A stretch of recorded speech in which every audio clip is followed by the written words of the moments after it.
नीतीश के आवास पर जेडीयू की बैठक। लोकसभा चुनाव में हार की वजहों पर बात। कटिहार किशनगंज से हारे हुए प्रत्याशी शामिल हैं। जहानाबाद और पूर्णिया से हारे प्रत्याशी भी मौजूद है। चुनाव में जेडीयू को 16 में से 12 सीटों पर ही जीत मिली है, लिहाजा जो हारी हुई सीट से उसको लेकर के मंथन यहां पर। कटिहार किशनगंज से हारे हुए प्रत्याशी शामिल हैं। जहानाबाद पूर्णिया से हारे हुए प्रत्याशी भी इसमें मौजूद बताए जा रहे हैं। चुनाव में जेडीयू को 16 में से 12 सीटों पर ही जीत मिली। नई सरकार के गठन से पहले हलचल तेज। अमित शाह से मिलने पहुंचे जेपी नड्डा। मोदी सरकार में मंत्रियों को लेकर के हो सकती है चर्चा। नई सरकार में मंत्रियों के नाम पर मंथन जारी है। कल घटक दलों के साथ बैठक हुई थी। नड्डा के आवास पर यह मीटिंग हुई थी। तो देखिए, अमित शाह से मिलने के लिए जेपी नड्डा पहुंचे हुए हैं।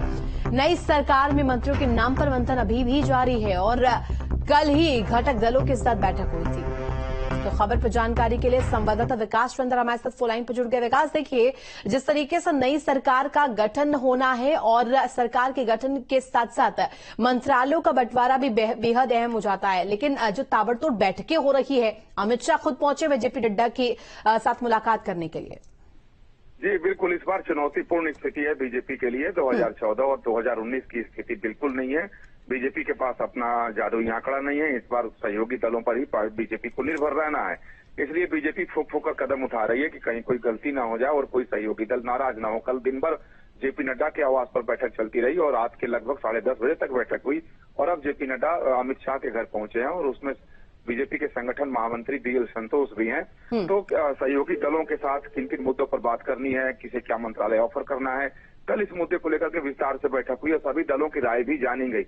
आज की बैठक के बारे में जानकारी दी जा रही है कि जो सहयोगी दलों के साथ मुद्दे एजेंडे क्या हो, किन किन बातों पर चर्चा की जाए, इसको तय करने के लिए बैठक है। साथ ही विकास, बिल्कुल, और आप जब ये जानकारी दे रहे हैं तो कल की तस्वीर याद आ जाती है जब एनडीए के घटक दलों के साथ बैठक हुई थी।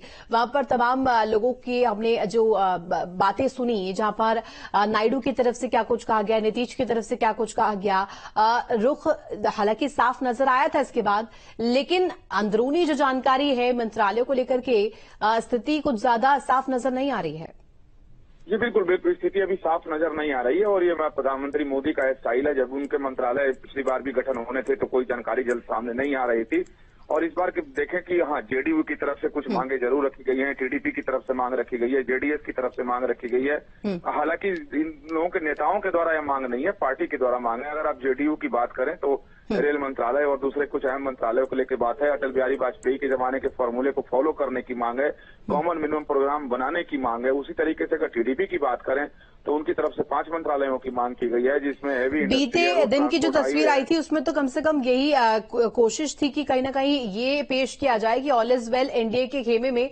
लेकिन क्या जानकारी है, कब तक सुलझ सकता है मामला, कब तक मंत्रालय को लेकर के बंटवारा हो सकता है, क्योंकि कल ही देखिए शपथ ग्रहण को लेकर के भी हलचल रहने वाली है। देखिए, जो जानकारी मेरी है कि किसे कौन सा मंत्री पद दिया जाएगा, किसे मंत्री बनाया जाएगा, इसको लेकर के प्रधानमंत्री मोदी ने अपनी तैयारी कर ली है। किस पार्टी के खाते में कितनी सीटें जाएंगी ये भी तय हो चुका है। बेशक इसकी जानकारी सामने नहीं आ रही है। हाँ, जो जानकारी छनकर आ रही है उसके मुताबिक 3 मंत्री का पद जो है वो जेडीयू को दिया जा सकता है, जिसमें एक कैबिनेट या 2 एमओएस होगा या 2 कैबिनेट और 1 एमओएस होगा, क्योंकि 4-1 के फॉर्मूले को फॉलो करने की बात आ रही है। वो इससे कायदे से 5 सांसद पर 1 मंत्री का फॉर्मूला अपने देश में है। उसी तरीके से ये फॉर्मूला टीडीपी पर भी लागू होता है। टीडीपी के पास 16 सीटें हैं, तो अगर 4 का फॉर्मूला लागू होता है तो उनको 4 मंत्री पद ऑफर हो सकता है। तो सब कुछ तय हो चुके हैं। कल की बैठक के पहले में भी चर्चा हुई थी, कल की बैठक में भी चर्चा हुई है और आज जो ये बैठक हो रही है ये काफी अहम है मंत्रालय के गठन को लेकर, मंत्रियों के चयन को लेकर, क्योंकि बीजेपी की तरफ से भी पार्टी अध्यक्ष जेपी नड्डा राय मशविरा करेंगे अमित शाह के साथ और वो नाम फिर प्रधानमंत्री के पास जाएंगे, जिसमें से प्रधानमंत्री अपना चयन करेंगे। बिल्कुल विकास, और अब देखना होगा कि इससे कैसे सुलझाती है बीजेपी, क्या तोड़